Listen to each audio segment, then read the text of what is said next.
Twice as much cinnamon as small cardamom. Twice as much small cardamom as long pepper. Twice as much long pepper as long pepper, and twice as much thread like sugar candy as long pepper. Mix them all together and make a fine powder.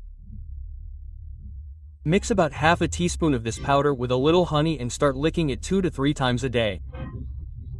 You will find that the cough that hasn't gone away for months, even after taking antibiotics by the kilo, will start disappearing within a few days. This works to thin the mucus accumulated in the chest and expel it.